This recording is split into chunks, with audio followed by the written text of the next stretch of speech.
watching the rise and fall of Bloodhound Lil Jeff. It's our first reaction video that ain't an anime. Let's get right into it. As two families mourn the slaying of the teens, Chicago police continue their search for the gunman responsible for the brazen downtown daylight ambush that claimed the boys' lives. Someone ever tried to take like some of your belongings from you? Now listen, I ain't gonna lie. A nigga did run off on me before. I will tell you that. Niggas did what they did. Hey, we pay the consequences, bro. That shit sucks. Y'all niggas know the story of that. At least the niggas that know on the Bloodhound shit. Shit, so goofy. Both shit's goofy. It's just, bro, if them niggas ain't never robbed Jeff, them niggas never would have got turned into that pack, bro. Them niggas should have stayed out the way. Them niggas got too comfortable thinking they could just slime anybody. And that's what got their ass slimed. Long live Jeff, for real, like I've been saying in the songs. I ain't gang banging with that nigga or none of that shit. I just fuck with the nigga really hard, because whenever he's the reason why I got into like he switched my flow and changed my mind on rap and shit. So I really fuck with him. Long live Jeff. Born on the east side of Chicago, Jeff would not emerge into the streets until later when he was 18 years old. But when he did, he rose fast. By 2022 and 2023, Jeff was one of Chicago's most talked about drill artists. Not for having crazy wordplay or punchlines, but rather because of his vivid descriptions and accounts of violence. And these Nah, niggas was just more crazy that he was talking about real shit. Like, niggas talked about real shit, but he would vividly describe it. Niggas was scared of that shit. He was scared. He standing on business. He said it how it was, and he did exactly what it was, for real. Led many to believe the truth behind the lyrics he rapped, as many blogs and news outlets labeled Jeff as a rapping hitman and claimed he had up to 11 murders to his name. By early 2024, Jeff's name was buzzing far beyond Chicago. Music industry players were taking notice. He would go on to sign a deal with fellow Chicago native Lil Bibby's Grade A production label. I remember that shit. I think a week later, I think he died, or I don't know how much longer, but he died a little bit after that. Alongside boxing champion Gervonta Davis at a high-profile fight, it seemed as if the streets were finally behind him. But the violence he glorified never let him go. While out sliding on his enemies, a hell of bullets returned fire, and Jeff was hit. And shortly after, Jeff was pronounced dead. The world asked the same question: how could someone that day sucked, bro. I remember, bro, the day that Jeff died, y'all. The day that Jeff died, y'all, fucking, what's it called? I was literally on the couch, and I was like, I think I was, like, on my phone. I was, like, it was the morning. I was like, damn, I was scrolling. I saw something. I was like, fuck. I told my girl, baby mama, and I was like, hey, Jeff died. And she obviously said the same shit because she don't give a fuck about that shit. She don't care because she not into that shit. So I'm like, damn. That shit hurt. I was like, damn, because I only was listening to that nigga a month into his music and he got smoked. That's just, I still long live the root. Or was Jeff just unable to escape the cycle of violence he was accustomed to? In this documentary, we dive deep into the rise and fall of Lil Jeff, a story of talent, terror, and the deadly price of the streets.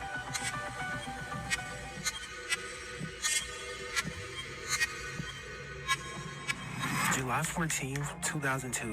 Lil Jeff was born in United, Maryland, in the Chatham neighborhood. Baby mama needing some gas. Growing up, Jeff was surrounded by the streets. His father, Jeffrey Harris Sr., had ties to the gang 068C block around the area of 79th and Maryland, but primarily on 68th and Chaplin, where he would war with. Jeff would later know his father was never around much because he was too invested in the streets, constantly in and out of jail. That left Jeff my bad on that, y'all. Figure to look up to. I had to tell my girlfriend that. Jeff's brother, a well-known gang member named Jay Boogie, was 5 years older. By the time Jeff was at the age of 10, just started to pick me up. This is just needed a little bit of gas and because shit running low.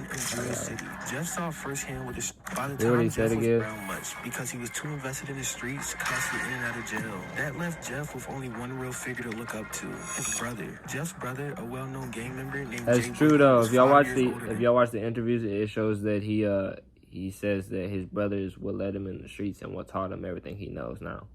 By the time Jeff was at the age of 10, Boogie was already deep in the streets with ties to Flipside, Woodlawn, and Drill City. Jeff saw firsthand what the streets were all about, but as the cycle repeated itself, Boogie would also be in and out of jail for most of Jeff's teenage years. At just 11 years old, Jeff would later say he witnessed his first murder with his own eyes.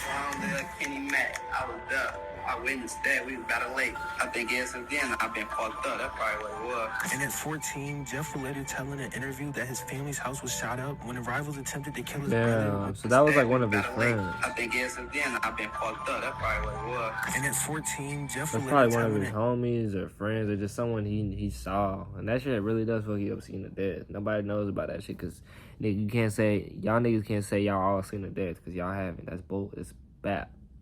And he witnessed his first murder with his own eyes. Kenny Mack, I was there. I witnessed that. We was about to late. I think ever since then I've been fucked up. That's probably what it was. And at 14, Jeff would later tell in an interview that his family's house was shot up when the rivals attempted to kill his brother, where bullets were flying right past his face. Let me tell you, nigga, my crib got shot up when I was like 14. The bullet, that bitch flew like right past my face. They had shot the back and the front. Then they blew the car up and set that bitch on fire. Shit was busting, I ain't gonna lie. And this left Jeff traumatized as a teen growing up in the Chicago streets. Although this incident didn't cause Jeff to go fully into the streets, it would leave lasting impacts on him. Still young and full of dreams, Jeff focused on basketball, looking for a way out of Chicago. He would practice every day, putting his full focus into the game, hoping basketball could be his ticket out. Throughout his sophomore and junior years of high school, Jeff would go on to win many tournaments for Curry High. But the following season, Jeff tried out for the varsity team in his senior year. With high hopes of making the team, Jeff would unfortunately get cut after the tryouts. And according to Jeff, failing to make the team pushed him into the streets. As the gym doors were closed, the street doors were open. That shit really is true, though. Niggas always be saying for real that if you don't make the basketball team or anything, you go do violence, do some type of drugs, be a criminal or shit. It's not that. It's just kind of you lead towards some shit like that because you ain't want to. Because like me too, I wanted to be an NBA player. Once I ain't make that team too, I ain't know what I wanted to do. That's real shit. At 18 years old, fresh out of high school with a diploma and no plan, Jeff would dedicate his life to the streets and officially jump off the porch. Jeff would go on to pledge allegiance to the Bloodhound Coalition, with sets made up of Drill City, Chris World, 400 East, and MTV. Being years older than Jeff, J Boogie would be one of the first Bloodhounds around the years of 2018. In the years of 2020 and 2021, Jeff's name started to be known by every block on the east side. He would build a name for himself through killings and shootings, and many shootings in 2021 were associated with Jeff and his Bloodhound crew. Jeff's face will be seen for the first time in his cousin Z Money's music video, Gone MIA. And by late 2022, he would start recording and releasing music that generated a local buzz in Chicago, alongside his fellow gang associate and cousin Q50. Jeff's lyrics will openly brag about shootings he participated in, which gained him notoriety in the streets, with some labeling him the next King Von. But unlike Von... That's the thing, though. Niggas kept comparing that nigga to King Von. That nigga's his own person. Like he said in the interview, like saying with me, just because I'm inspired by these niggas, that don't mean that I'm trying to be them, nigga. I'm inspired by them, goofy. I ain't them, nigga. I'm my own person, dummy. Just like this nigga, he's his own person. You can be inspired by shit. You don't have to be trying to be like some dumbass niggas. All his life, Jeff accomplished his street legacy in only 3 years. And even while the rap was getting started, the streets were still Jeff's focus. He would continue to rap and drill on his enemies, which would give him more to rap about. Train that started the war. I didn't even see, these are all acts and shit. For over a decade, Trap City and Drill City were considered allies. Many people would say they moved as one. They made music together and they stood on mutual opposition together as well. But in early 2023, that strong alliance would turn to a war. Many reports claim this would come after Lil Jeff took Trap City Vale's chain and reportedly told Trap City members when he borrowed the chain from Vale, it was lost in a high-speed chase. But later, Jeff would be seen wearing the chain before selling it. Trap City would see this as a snake move, and a 10-year alliance would be ended over a fake chain. So that chain incident really split it up? It was a chain, man. They tried to steal a chain. He ain't take it.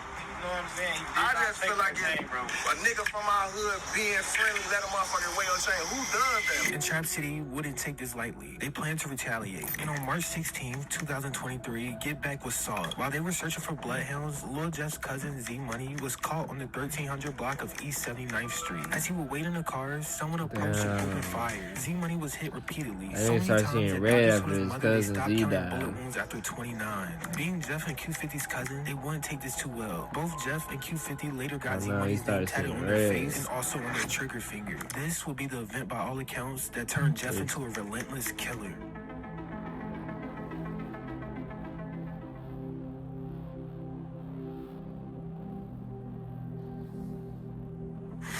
to follow Z-Money's passing, the Bloodhounds were desperately out hunting for revenge on Trap City and anybody who would diss on Z-Money. On April 9th, 2023, weeks after Z-Money's death, a man called Pooh, affiliated with Trap City, would be the first of many bloodshed after Z-Money. Pooh was found shot multiple times in front of his house. Jeff would later take online and say Pooh had been dissing Z-Money, which was the reason for his death. Following Pooh's passing, Jeff referenced in his song In Your Home, where he rapped about waiting outside someone's house and catching them in front of their house. Details that match the exact crime of Pooh's murder. And ain't one time, last nigga got chased out of way in his home. Fuck Lil, roll him up, put his ass in every song. I ain't doing no right, this shit off the dome. Nigga play, he lay, we bust his dome. Ain't smoking on Z, get filled up a chrome. Lil Pooh this Z, now Lil Pooh gone. You know that shit never take too long. Laying in the nigga grass until he come home. Niggas think shit again till the nigga get smoked. With Pooh being the first to fall from Trap City, a couple months later, the Bloodhounds were seeking for more blood. And on June 25th, 2023, a 19-year-old named Lil, real name Jalil Goins, would get into the backseat of a Lyft in the Little Italy neighborhood of Chicago before the driver. They would be talking about Lil a lot in the songs too. Yeah, no, he hit him with Draco right on the side of him, man. Put it like that. Draco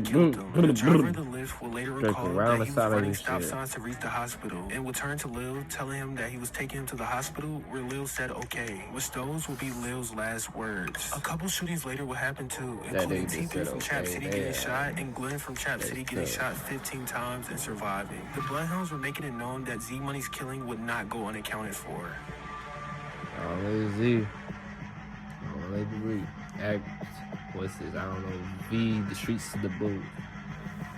This need to hurry up for my phone dying. I ain't gonna lie, this video is as long as to my phone. Rapping and putting out hits, telling the story of the ongoing street. I wanna watch this video. I can go pull it. Describing the slang of his ops, how he robbed people, and his use of drugs. Jeff would be pushed to rap by Rel Vert, who is the cousin of the late Lil Scoom, and all were members of Bloodhound. His first track, Bloody Family, featuring JB Bin Laden, one of the original Bloodhound members from the mid-2010s, will rack in 2 million views after this recording. Jeff built off the momentum as a new face in the Chicago drill scene and continued to drop music with songs like I Love My Draco, one of his early releases, and still getting busy in the streets. Unlike most rappers who develop a street persona after music, Jeff was already feared on the east side. The watches. Damn. BKN, also known as Nitty Block, from the west side of Chicago, got tied into Oh the yeah, my shit at 1. Alright, y'all. Yeah, we're gonna wrap this shit up. We're gonna get to the conclusion of it, and then, yeah, we wrapping this up, right? Money from Hattyway. We're sitting in a parked car on South Dorchester Avenue when a car pulled up and gunmen hopped out, spraying the vehicle and striking both. The shooting was over in seconds, and a black SUV pulled off. Both victims will be rushed to the University of Chicago Medical Center, but neither survived. The alleged motive was ongoing street beef. Many believe Jeff had responsibility for this because in March of 2024, Jeff posted on his Instagram story containing 10 emojis representing his claimed body count. One emoji specifically was a anyway, long live the Reap, long live Z, all them names. What's it called? That was a reaction to, I guess, how Bloodhound, Jeff rise and fall. I wasn't gonna watch it myself, but I'm already posting on this YouTube, so I might as well post it. I'll see y'all in the next video. I need to charge this phone so I can upload the footage and edit this shit, and we're gonna get right into the next reaction. Peace. I'm out.